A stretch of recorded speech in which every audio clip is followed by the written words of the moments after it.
just waiting for people to kind of trickle in. I'm just going to do a little bit of housekeeping items. So one of the things I wanted to start off with was, well, who am I? So I am Leah Kongsrud. I'm the Executive Director from the NSWA, and I'll be your host this afternoon. The last two sessions, we've had other staff members host this session, which has been really great. And I'm just going to introduce to you a few of those members today. So who's helping us? So we have Elisa Brose. Elisa, if you can wave. There you go. Awesome. Danielle Barry is here as well. And Michelle Gordy. Great. Those are our helpers. So this is our online series. So normally, before we were social distancing, we had 2 educational forums per year. But we've now moved to online forums, and this is actually our 10th noon hour Watershed Wednesday. And we've had over 400 people attend the webinars since fall of 2020, which is really great. We've actually been able to see more people or have more attendees, more participants since we moved online. We do hope to eventually move back to in-person forums as well, but we'll have to keep you posted on that one. So one of the things I wanted to just share with you is our NSWA newsletter. So the best way to find out about Watershed Wednesdays is to sign up for our newsletter. And this is just a screenshot of our website, the NSWA website, and there'll be a yellow banner that shows join our mailing list for news, events, and other things. And if you sign up for that, you'll get a newsletter. We put it out once a month. It's usually a short and sweet newsletter. We try to put in lots of pictures and not only what's going on in the North Saskatchewan watershed, but anything to do with watershed planning in the province. So hopefully we'll be able to have you join us in our newsletter as well. Great. So before we get started, I really wanted to start today by recognizing the traditional lands and territories that our NSWA watershed is part of, and the many Indigenous peoples and nations of this place. We recognize that the North Saskatchewan River watershed is part of Treaties 6 and 8, as well as home to over 17 First Nations groups. As well, we overlap with Métis zones or regions 1, 2, 3, 4, and 4.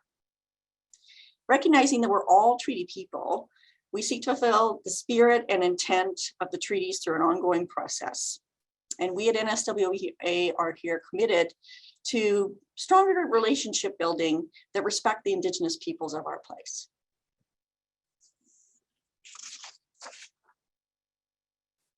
So with that, just again, a few more housekeeping items. So please keep your microphones muted and your video off during the presentations. If you would like to ask a question, please use the chat, and our staff members will be monitoring that. And when we get to the questions, they'll bring it up. And we also would like to use some of the poll questions. So in Zoom, you have a feature where you can provide a poll and people online can participate, and you can have an instantaneous voting system. So Elisa, I'd like to share the first poll, which is kind of a practice poll, but it's how many NSWA forums and webinars have you attended? So is this my first time, once before, more than 5, and more than 10? So we're just always curious to see like how many people are new to our webinars, how many people are like, you know, definitely addicted to our forums and keep coming back. Looks like we got 40 people out of 47 have voted. Awesome. So let's share the results. So it looks like we've got 10 people that are their first time, about 14 have been once before, 14 have had more than 5, and we have 3 that have been to more than 10. So I did see some people signed up, some of our existing board members, and some of our past board members too. So if you're here, welcome. If I get a little bit more time, I will introduce you individually. And with that, Oh, forgot one more slide. So at our Watershed webinars, we also provide gift baskets. So we pick just random names from the people who have signed up for the webinar. And at the end of the presentation, we'll announce who gets that. So if you do win, just kind of hang on so we can get your address so we can mail you a gift package. And it's got our book and a fun camping mug from NSWA, plus whatever else we have that we can put into the box and send it to you. So this is the last of our fall Watershed Wednesday series. So we did wetlands in October, aquatic health in November, and this one is on water quality. We did at our last sessions do a survey of the people who attended and asked them which topics or areas they wanted us to talk about. And that's how we chose the topics for these sessions. And of course, we'll be doing that again. So after we finish today, we'll send out a survey to the people who signed up, and we'll ask them again, what kind of topics do you want to hear about in the new year? So watch out for that survey. Now, so we have two speakers today on water quality. And the first one is going to be from Sarah DePoe, and she's the Director of Cumulative Effects Management Planning at Alberta Environment and Parks. So in her role, she leads a brilliant team of scientists and modelers who work behind the scenes on developing policy tools to manage the cumulative effects of human development on air quality, surface water, groundwater, and biodiversity. And when she isn't at work, you can find her at a lake kayaking and looking at the LJ, which I found interesting, or cross-country skiing, or find her in Jasper snowboarding with her family. She's excited to be here today to talk to you about the development of the Surface Water Quality Management Framework for the North Saskatchewan region, and that this will encompass both the North Saskatchewan watershed as well as the Battle. And with that, I'm going to let Sarah share her screen.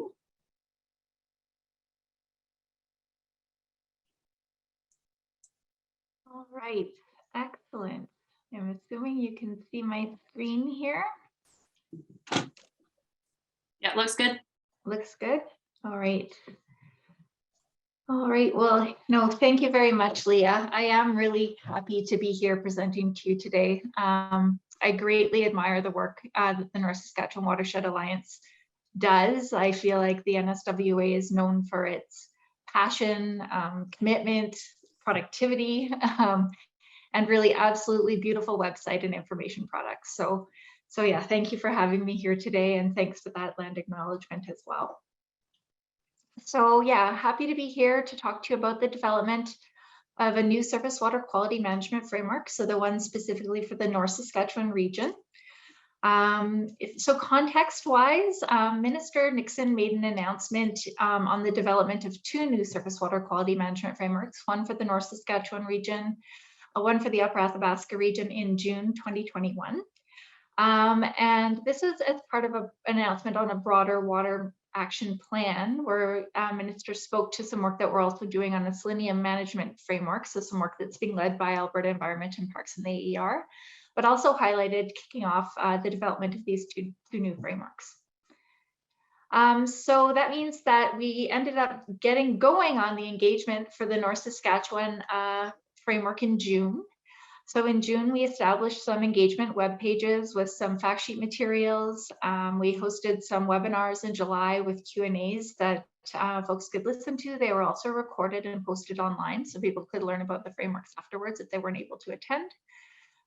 We launched an online survey to gather feedback on various aspects or concepts for the framework. And then we held webinars for First Nations and Métis, and then some one-on-ones with key stakeholders that had interest in meeting with us. So yeah, in that webinar, pretty well attended. We had 55 people attend on July 6th. We thought that was pretty good, but I think that the NSWA might have us beat today in terms of attendance. And we really did appreciate some of the cross-posting opportunities that we had to make sure that there was awareness of the engagement that we were leading. So we ended up having, between the NSR and the UAR, we ended up having several hundred surveys completed providing feedback on these frameworks. So I personally was quite excited about moving forward on some of this work as Director of Cumulative Effects Management Planning. I was thrilled to see this work moving forward because I think these surface water quality management frameworks are really a key component to our cumulative effects management system. Some of the guidance that we have in our province for managing cumulative effects comes from the Provincial Land Use Framework Policy. This was brought forward in 2008, and it really did speak to the importance of managing at a regional scale, which means really also the large watershed scale, and having a long-term vision for what we want to achieve, what our outcomes to be. It spoke to managing cumulative effects as well, so the impacts of all activities in a given region on the environment. And so that, which kind of brought forth our cumulative effects management approach of setting some key objectives of what we want to achieve, ways to measure whether we've achieved that by setting key indicators as well as management thresholds.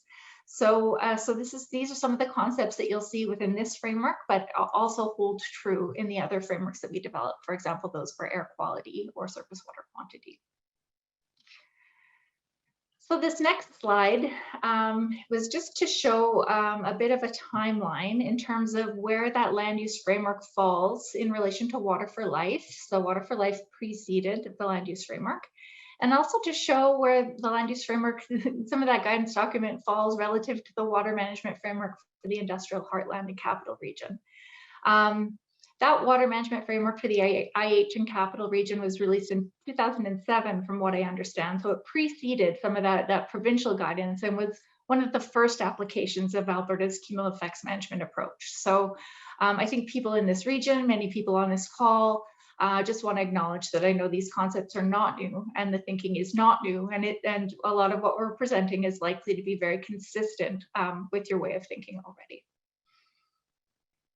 The other point I wanted to make was that it was in about 2014 and 15 where we were doing some work on advancing the North Saskatchewan Regional Plan, so under the land use framework.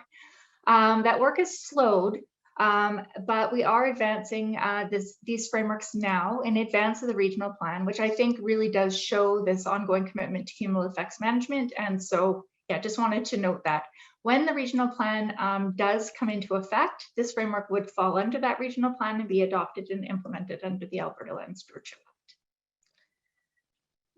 So next slide. So what is the surface water quality management framework?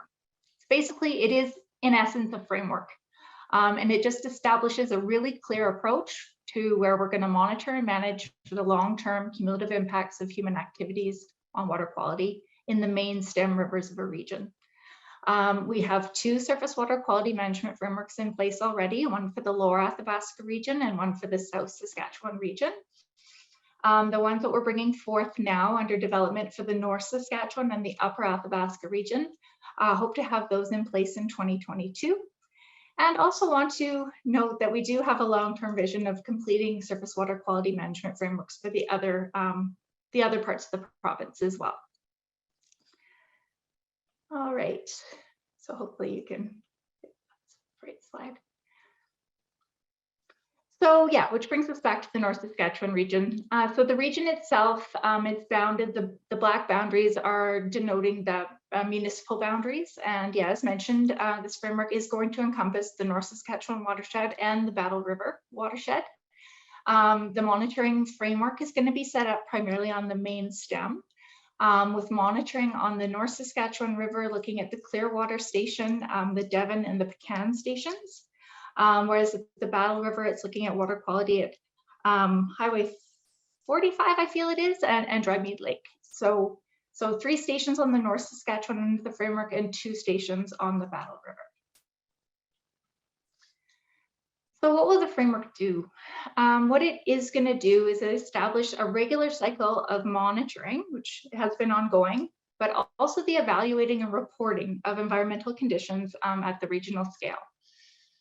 It is also going to be creating a process to respond to any emerging water quality issues, any current issues that exist, or emerging water quality issues that may exist. And we're going to be able to track that in relation to the indicators and thresholds that are set under the framework. The other thing that this framework is going to do is require that decision makers consider the findings of the framework in land and natural resource decision making. So if, for example, we're seeing exceedances of any of our management thresholds for any of our indicators, this should be considered in the next decision that's coming up in front of our decision makers in terms of issuance of approvals.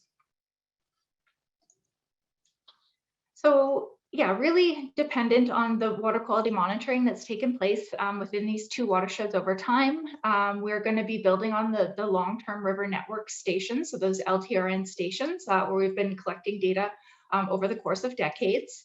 The stations that we did end up choosing for the frameworks are the ones that had sort of the longest term data records available to us, but really do want to acknowledge that we know that there's more monitoring going on. It's in some cases on the main stem river, and in some cases of some of the tributaries through various programs, including the Tributary Monitoring Program and some of the work done in partnership under the Watershed Monitoring Program.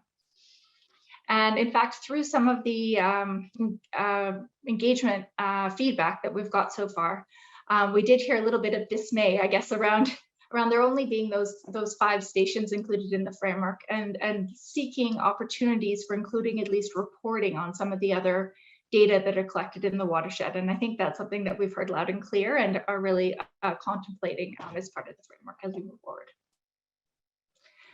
So yeah, getting into some of the nuts and bolts of the framework, the proposed regional objective, got the statement up here, should be very familiar. Surface water quality in the North Saskatchewan and Battle Rivers is managed so that current and future water quality is maintained or improved. So I've underlined maintained or improved here. This language is consistent with some of the direction from that original water management plan from the Industrial Heartland to Capital Region, and also consistent with the Integrated Watershed Management Plan that was developed by the NSWA. So lots of consistency there in terms of what we're looking to achieve. The suite of indicators that are proposed under the NSR frameworks, the North Saskatchewan Region framework, are split in to 2. There's a suite of indicators that would be measured on the North Saskatchewan River, and a similar but slightly different suite of indicators for the Battle River. And this slide shows the proposed list of indicators for the North Saskatchewan. You can see it includes a range of metals, ions, nutrients, suspended sediments. You've got bacteria, we've got E. coli in there, and we've got 1 pesticide with 2,4-D. I think there's a total of about 19 parameters here, with that 2,4-D as being the 20th that would be monitored at each of those stations over time and reported on under the framework. The management thresholds that are set are numerical values that we can evaluate water quality against on an annual basis. Each one of the management thresholds is site specific. So each one of the stations is going to have trigger limits that are based on the historical value for that specific site, and then limit values which are shared across the sites. So the triggers under a management framework are intended to be sort of an early warning system. If you exceed a trigger, it's to suggest that water quality may be deviating from what it's been historically. And what it's been historically, we've kind of split it up into seasons. So we look at the open water in the winter seasons, and then we look at the median concentrations in both those seasons, and then the 90th percentile. So basically looking at on average, or like as the central tendency changing across seasons? If so, a trigger would be crossed. Are the highs getting higher? If so, a trigger would be crossed. And that would give us the early warning system to pay attention to that and determine whether there is a trend emerging that we need to pay attention to. The other type of management thresholds that we have are called limits. The limits are shown on the graph as that red line at the top. Those are the upper bounds not to be crossed. Those are based on the most stringent environmental or surface water quality or environmental quality guidelines that exist in Alberta for each of the indicators that we've identified. So yeah, we want to make sure that we're protecting water quality within the river so that it could be safe to swim in, it could be safe for aquatic life, so it could be safe for various uses, whether that be industrial use or other agricultural use. So in the framework, there will be, and on our website, you can check this out too on our engagement website. We've put some of the tables where we've calculated what those median seasonal triggers would be for each of the parameters, as well as the limit values. So, so people will understand kind of what we would be managing against. And yeah, this slide just shows an example of what that looks like. So once we have the framework in effect, there'll be an annual cycle in place where every year we're monitoring each of the indicators and assessing them in relation to the management thresholds. This will give us some indication as to whether we're achieving that objective of maintaining or improving water quality at each one of the stations. If either the triggers or limits are crossed as part of that annual assessment, it will initiate something called a management response. So it's essentially that, well, if there's something that we need to be paying attention to, what are we going to do about it? So that's the management response. So I'll talk through that next. It's in essence a series of steps that has to be followed if a management threshold is crossed. The first step in the management response is to do an investigation to figure out why has water quality changed. Is it something just related to flood conditions that year? You know, were we seeing high sediment because it was just a really, really high flow year? And if so, well, are there opportunities to manage for that? Well, then we would seek, like, whether it's a truly just natural event strain, or is it something that we can manage for? And then if it's something we can manage for, we identify management actions, deliver those actions, assess whether they've been effective, and communicate out on them. So those are the steps in the management response. And then this other table I've put here, I think is helpful just to think about the interpretation of the monitoring data on that annual basis. So if water quality, let's say, of our phosphorus was measured and it was below the trigger values, it would suggest that we were in management level 1 and that conditions are at or better than historical conditions. If it was higher than one of those trigger values, a trigger would be considered to be exceeded, and we'd want to assess whether an undesirable trend is emerging. If I guess phosphorus maybe isn't the best example here, but yeah, if there was a limit value or guideline value, we'd also be looking at whether that's been crossed under the framework. And the management action that would take place if there was a limit exceedance would be our most stringent management action, because our desire is to ensure that we're definitely below the limit, and in this case, also ensuring that water quality is not deviating from what it's been historically.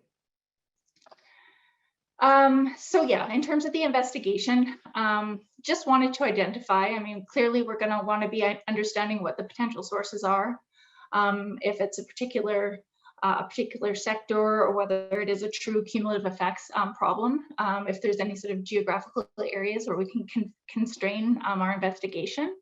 And this is going to be really important to be working together on this. We really see that dovetailing of the investigation on some of the work that's being done, including the tributary monitoring through the Watershed program. If there's any other data that are being collected from community partners, we see that that can inform some of that investigation. So really see that there's a great opportunity if we do start seeing some emerging trends to be working together to understand what they are. Identifying the management actions, it can range from stewardship actions to collaborative actions to regulatory actions. Clearly, the regulatory actions would be more likely to be associated with that limit exceedance. But again, here, really, I see an opportunity for really strong alignment. I think there's a lot of great stewardship work that's already being undertaken in the watershed. You know, some of the work on the riparian assessment, some of the land cover assessments, really good, and are a really good venue through the NSWA to bring together, and history through the NSWA of collaboration, bringing together municipal partners, industrial partners, etc., to the table. So yeah, it's using a very similar parallel approach to management that we've seen in the development, for example, of the integrated watershed management plans. So yeah, so that was kind of my point, I guess, in putting up this slide here, is just to, depending on where we need to work, we can see that there's really great opportunities and synergies here. In terms of reporting on the framework, once it's up and running, we do annual reporting on condition. So we call this a status of condition report. And then we also do reporting every 2 years on the status of management response. So that's what we're doing, how our investigation is going, what we're finding, and any management actions that have been put into place, what they are. Really opportunity to highlight, I think, in some of this reporting, some of the ongoing stewardship activities in the watershed as well. So yeah, so these are the covers of the 2019 reporting for the Lower Athabasca and South Saskatchewan regions that are available on our website if you want to check those out. I think we're just about at the end here, and I did highlight this at the beginning of the presentation. I know you're seeing a lot of synergies in this framework in relation to what's been done over the past 15 years in this watershed. I think a really important part of this framework is that connection back to decision making and around considering the quality of the river in our day-to-day decision making, and just noting that the questions that we would be asking are around, have we crossed any of the thresholds? If so, for which indicators? Which thresholds were crossed? Has a management response been initiated? Like, you'd be looking for synergies with the management response, and are we achieving our regional objectives? So these frameworks, before we align with the regional plan, for example, the North Saskatchewan Regional Plan, are going to be given legal authority under the Environmental Protection and Enhancement Act under Section 14. And then once the appropriate regional plan comes into play, they'll be folded in under there. So next steps in terms of building this framework is to take all that input that we've received to finalize the framework documents and all the drafting. We're going to be seeking approval on the final documents in early 2022. Once we do have the approval on these frameworks, the implementation will start with the 2022 monitoring year, which means that we'd have reporting in 2023. So that's the intent in terms of some next steps here. Now with that, that's all that I have. I'll see if there's any questions. Great. Thanks, Sarah. That was really great. I loved, I'm very excited about this surface water monitoring quality framework and the annual reports. I've always looked at Athabascas in South Saskatchewan and went, oh, wouldn't it be great to have one for us? So that will be coming. You know, I know it might be a little bit of time, but that's very exciting. So it looks like, Michelle, do we have a question in the chat? Yeah, there's a couple. And also Steph has her hand up. So in the chat, Don Davidson asks, how are you handling the significant increases to the amount of salt that is being used by Alberta Transportation in your cumulative effects management program? Just monitoring rivers doesn't seem to reflect the cumulative changes that are occurring in lakes from highway salt. Yes, and thank you for flagging that issue. I know that chloride concentrations is something definitely that we've been paying attention to in our monitoring program. Craig may be able to speak to this a little bit more. I know he's poised as the next presenter. It is true that the scope of the frameworks that I've presented here today are limited to the rivers. And what I'm hearing from you is, what about the lakes, you know? And so I think it's as much a question about, will there be opportunities for something similar to be put in place for managing some of the lakes, cumulative impacts to some of the lakes within this region. And for me, you know, as a public servant, it's important to hear that there's an interest and a need to do that.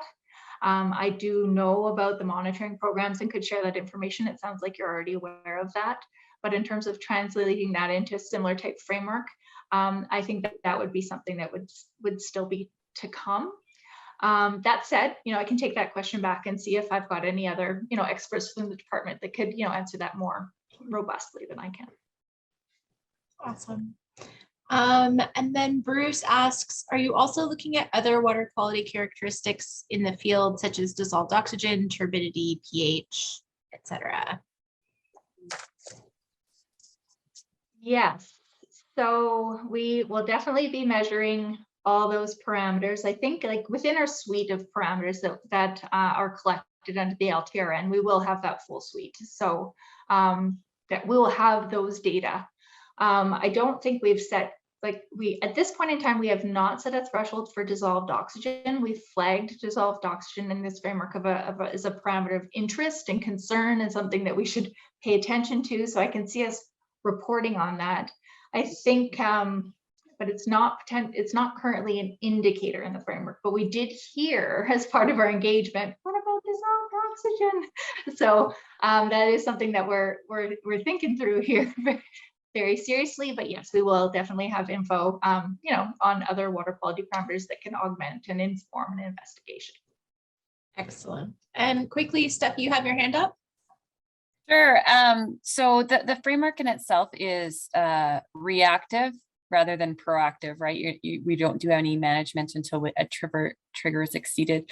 But I would like to hear a comment on whether there is this expectation that dischargers would actively manage their loads through time to essentially ensure that triggers aren't exceeded.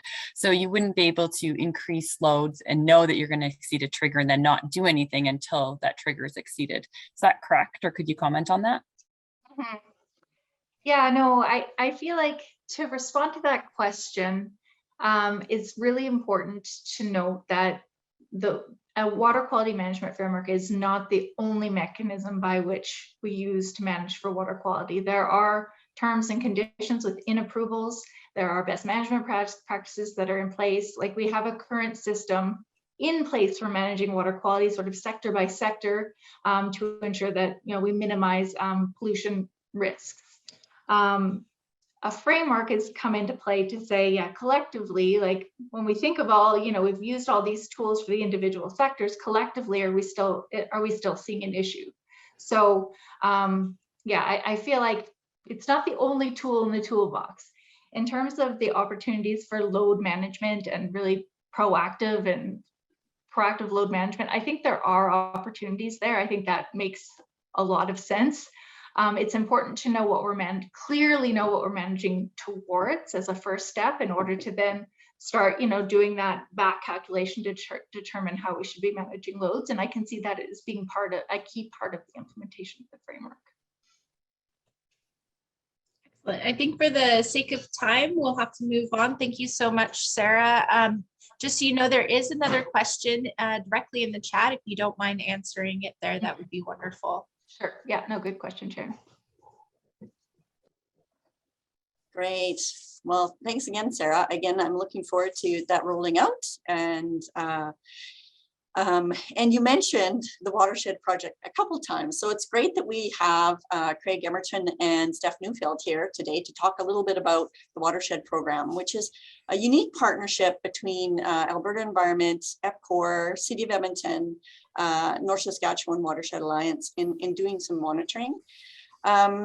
And for those of you who are regular attendees, we did have a presentation when it just started, but we're definitely going to have a little bit more of an update today. So Craig Emerton is a watershed scientist with Alberta Environment Parks, and he's also an adjunct faculty member with the Department of Biological Sciences at the University of Alberta. Craig is also a co-lead of Alberta's River Water Quality Monitoring, Evaluation and Reporting Program that manages all the provincial river water quality activities across the province. That's a big job, Craig.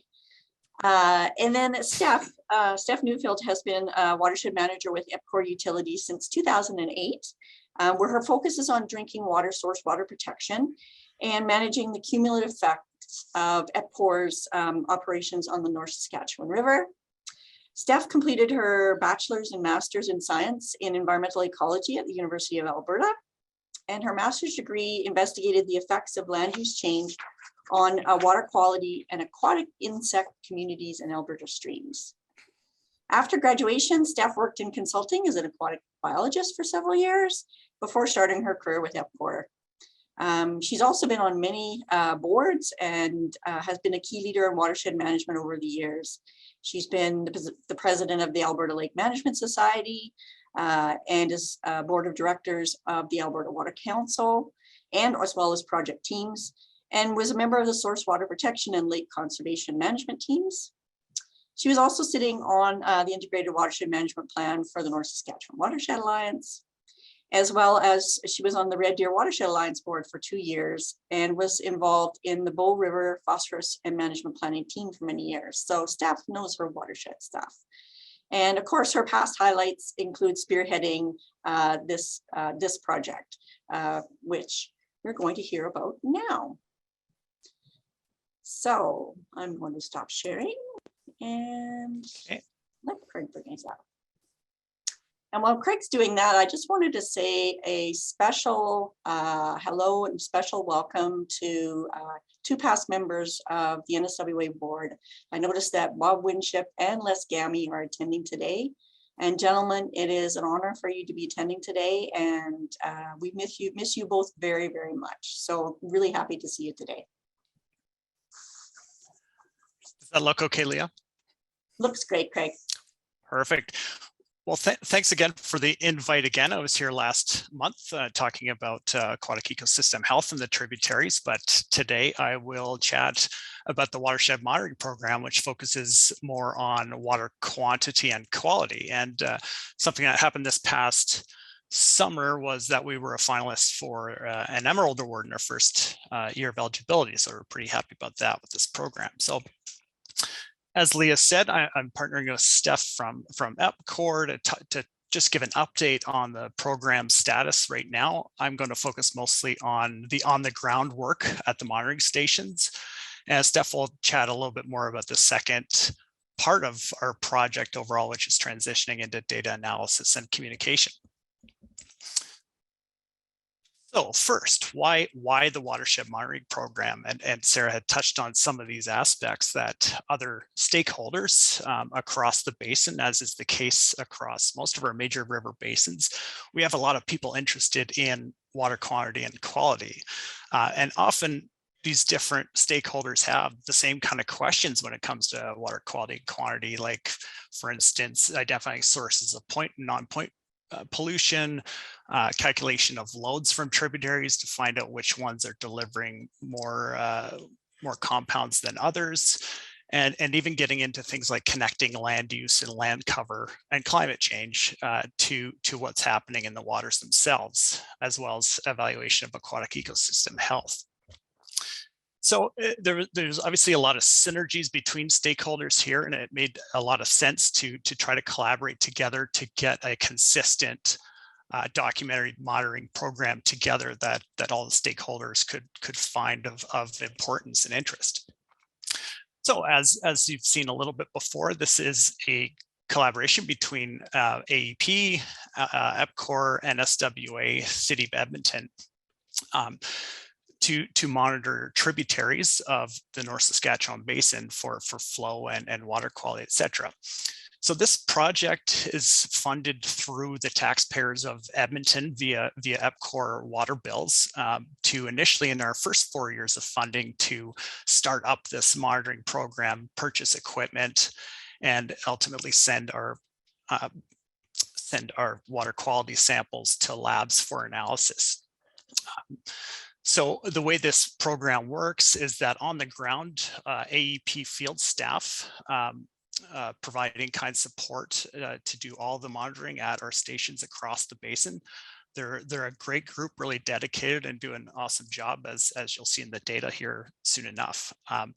To keep the program on track, we have a steering committee, in-kind support from folks of each of these organizations to keep the program on track. And we've just recently found out we have another 4 or 5 years extension of network operation, which is really exciting. So let's start with the backdrop of the monitoring program is the huge and largely variable NSR basin, as you can see from satellite derived land cover here. So our first challenge was to figure out how do we monitor this so that we have representative stations of the different land covers and other aspects across the basin itself. So we used a kind of a novel geospatial and multivariate statistical approach to basically take catchment characteristics, subcatchment characteristics across this basin and group them together so that we can then pick representative stations to for each of those groups of subbasins, with the working hypothesis that different land covers should drive different water quality and quantity conditions across the basin. So this translates after a lot of hours of discussion and data analysis and work. This is the Watershed Monitoring Network. So it's a little bit of a busy map, but I'll first direct you to the black dots, which are our 20 tributary monitoring sites across the basin. So at each of these tributaries, we monitor continuous river flow, continuous water quality on a select few water quality parameters. And then that is supplemented by a monthly to sub-monthly grab sampling program for an extended suite of water quality parameters. And these tie in to the main stem monitoring. So then the North Saskatchewan River itself, which has been done for decades now by the federal government at the borders of the basin itself. So at NSR at Whirlpool Point, and then at the border with Saskatchewan. And then AEP has run for several decades for long-term river monitoring network stations as well, shown here in orange. So these two different monitoring networks, three different, are actually in synergy with the parameters we monitor and frequencies, which is really nice setup with this program. And just recently, we've also installed a new high elevation meteorological station in this basin, which is pretty much few and far between in this basin, which should really help flow forecasting and flood watch management in the basin, which is also great. So I mentioned that weather station, and also funding through the Watershed program has helped to get a new flow station here at the NSR Pecan station with the help of Métis Nation of Alberta, thankfully. So that's the setup. This year, we finalized our last two sites, so one at the Cline River near Lake Abraham, and then, as mentioned, that high elevation meteorological station that was just completed in September of this year. So we're finally finished and up and running, which is great. That's wonderful news for the program. So let's step through some of the data that are available from this program. Let's start with river flow over the last 3 years. So many of you have probably seen these shacks at the side of rivers across Alberta, Canada, and even North America. These stations measure in near real time water levels of rivers and lakes across these jurisdictions, and basically are able to translate these data via telemetry to get them posted on websites in near real time. So that, combined with manual measurements of flow at these stations, we can generate these relationships between water level and flow to allow us to get near real-time flow at these stations. So in the last 3 years, we've established or enhanced flow stations at all 20 of these tributary stations. And this is basically just a time period graph of operation of these flow stations. And the obvious separation here in space is the upper rivers that tend to be larger, and the foothills and mountains tend to continually monitor flow all year because conditions there are good to do so. Whereas we get down into the lower plains area, we can only really operate these stations seasonally, just because of things like these shallow streams freezing to the ground, for instance.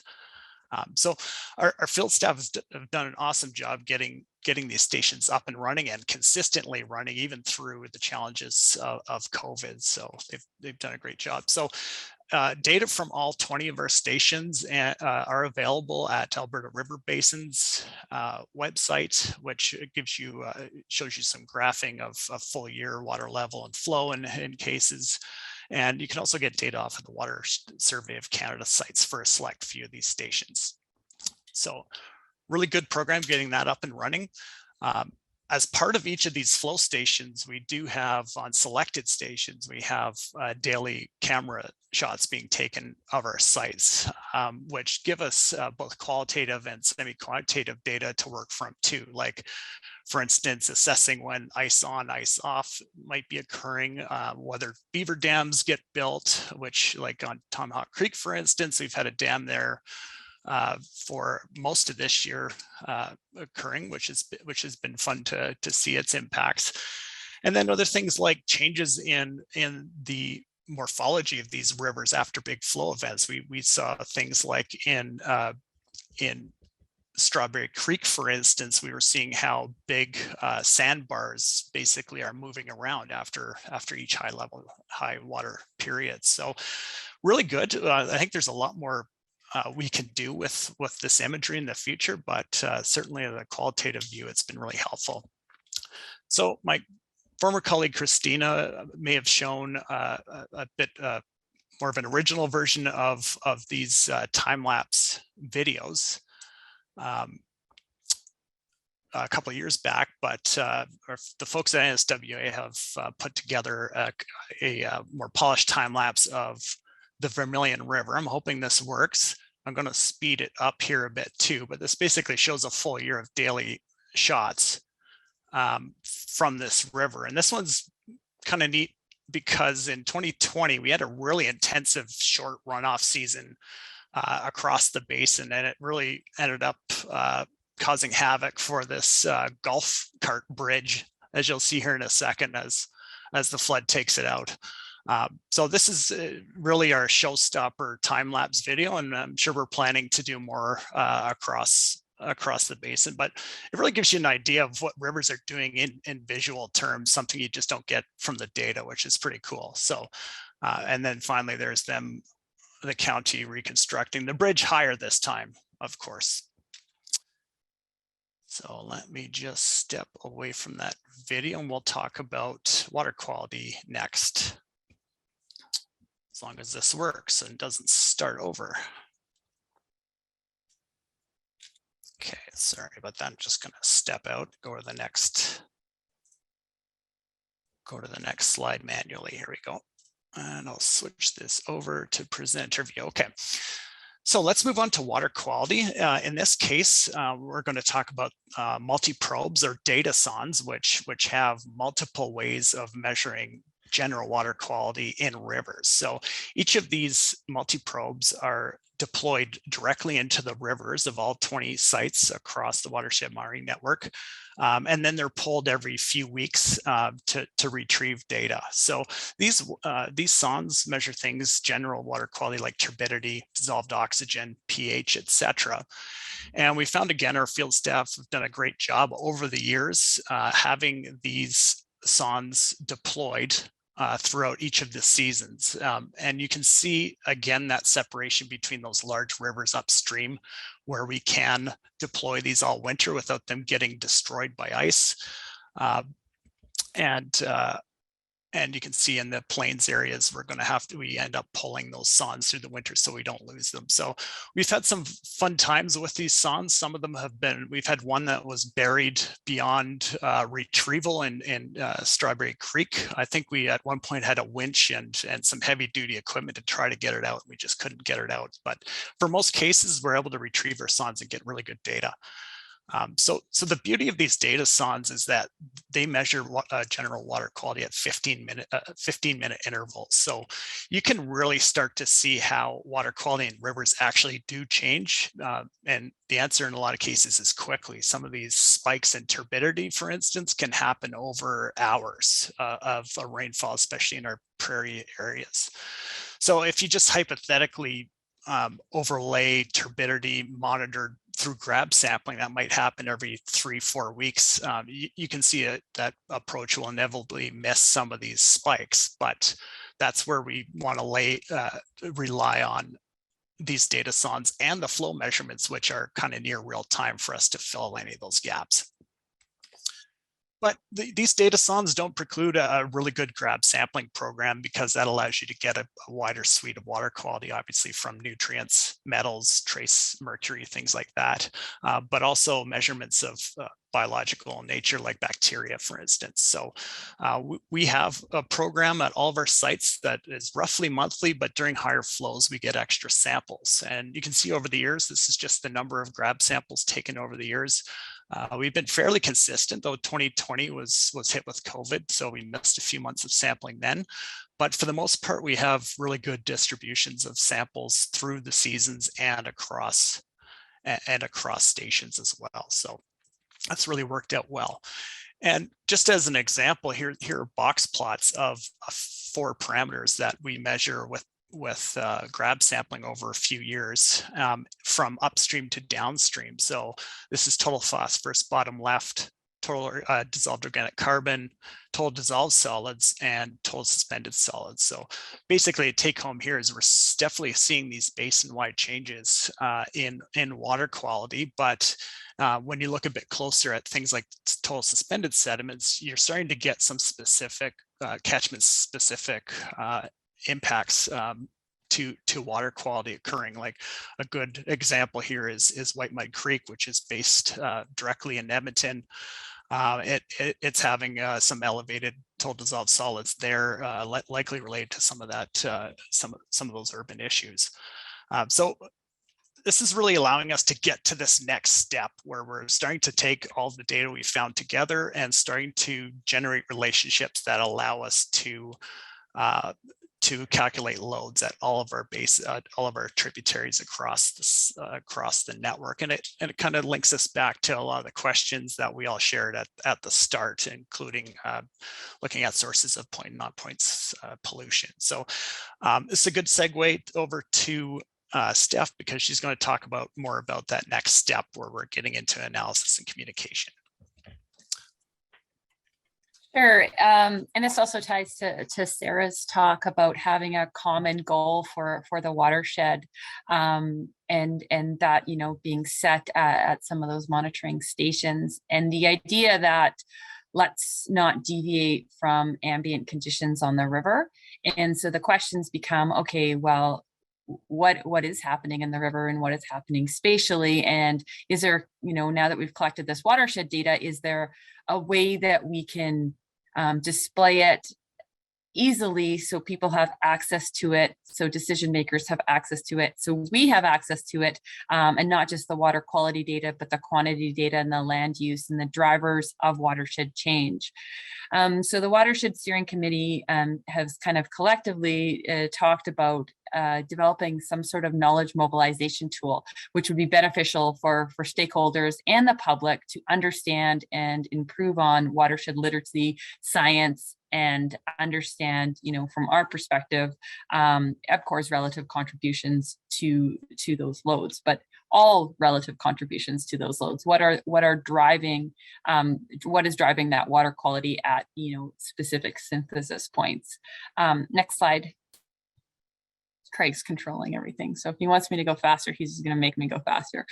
So the idea is to have a sort of a knowledge mobilization sort of framework that moves from organizational monitoring, research, modeling, and communication in silos to real collaborative planning at all scales. So I think we've done a really good job at the monitoring part, and I think we have continuous work to be doing to link at the research, modeling, and communication scales to improve watershed science and literacy.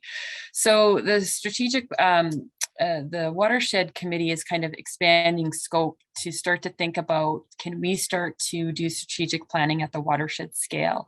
And the steering committee is made up of our partners, the NSWA, City of Edmonton, AEP, and in some cases for modeling, academia.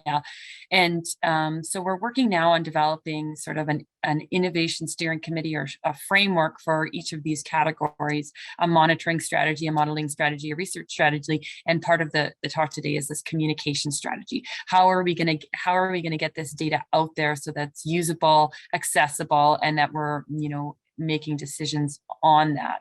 And within my organization, within EPCOR, we're seeing that we need to do that internally at the local scale as well. So how we move forward is this web-based platform that houses all this data. So that's the first step.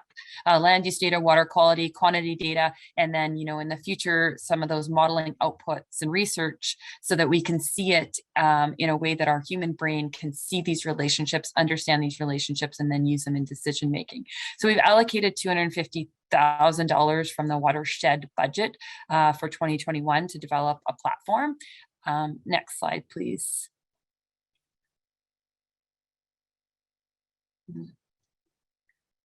Perfect. So I just have 2 more slides, but we've decided to use the Healthy River Ecosystem Assessment tool called Threats. And it's threats not because we're creating threats, but because we're trying to understand threats to the watershed and changes to water quality, quantity, and how what are those drivers? Are they land use? Are they specific discharges? So it is comprised of a suite of modules that address, sort of themes around hydrology, water quality, air quality, some sort of other perturbations in the landscape, pipeline incidents, all on a map that you can see, very similar to the Alberta basins, where you can click on different aspects and you can see. So you could plot the LTRN sites and look at water quality change through time, and it has statistical infrastructure built behind it, so you can do, anyone, I always say Don Iveson can always click on there and he can see if, selenium levels are changing over time. And then, that's really, what, the intention of the tool is a knowledge mobilization. So, it moves away from us doing load assessments in our offices to anyone being able to access that data and see it in real time. And so it's a decision support tool and a communication tool.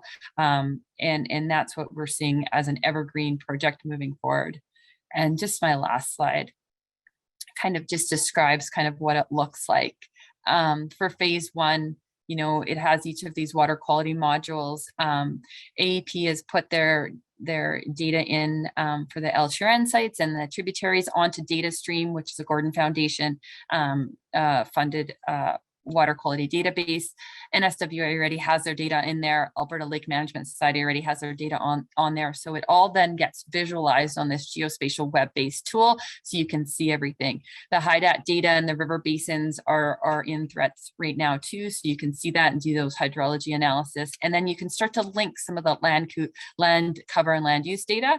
So we are linking getting that sort of current land cover data, especially anything that's available publicly open onto the platform so that we can see it. Some of the tools that we're developing are a spill time of travel tool. If there was a large pipeline spill, can we at least get an idea of when that's going to reach Edmonton and downstream? And eventually, when we start to look at model outputs, we'll be putting in model outputs of some SWAT models, which is already built in, but any other models that might be developed for the Watershed LSPC, and then linking to the current EFDC model for the river to look at how it changes through times. This is not a modeling platform or a modeling tool. It is it's a visualization tool to see those outputs without having to go read a comprehensive report or go to, it's kind of a platform where you hold that all together. And there are, synthesis points that we've kind of chosen as a start, Devon, right in the city of Edmonton, and then Pecan, so that you can click on those points and you can get graphs of loads in real time over the year or over a longer time period. So you can see some of those fluxes and movements of each parameter and where it comes from. And we know that changes spatially and it changes temporally. So to try to understand those relationships as a step to understand watershed science, and then as a step to inform management decisions as we move forward.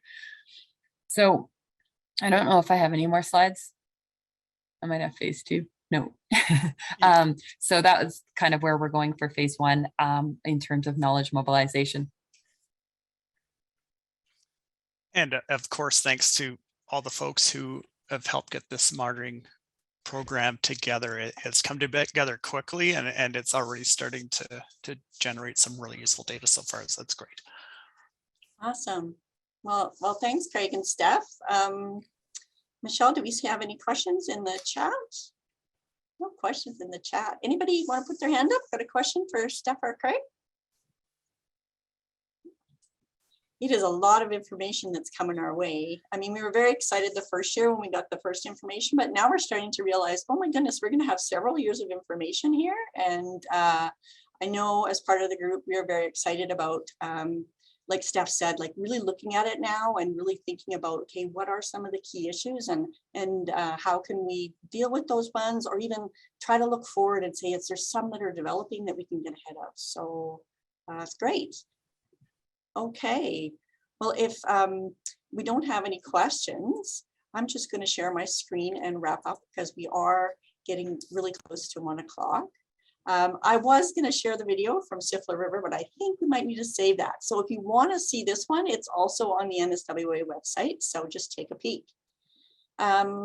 So just to close up, I just wanted to say a thank you for everybody for joining us today. We did have just over 60 people attending today, so great attendance. Thank you so much. I also did put up the icon for the data stream website, which Steph had mentioned, where NSWA has put our water quality data and many others are now putting it on. It's a very exciting website, so I would encourage you to take a peek at that. And then just before we close, I wanted to announce the winner of the gift prize. So please stay a little bit so we can get your name and address. So the sign up name was Tony Sneap, but I did notice that the online person was Jana Sneap. So if you're like me, you're probably using a family member's Zoom account to sign on, or vice versa. So please, Tony, stay on the line so that we can get you your gift. And then I really encourage you again to either sign up for our newsletter or check out our website for our next Watershed Wednesday series, which will be starting up in February of 2022. And with that, I'd like to say thank you for joining us.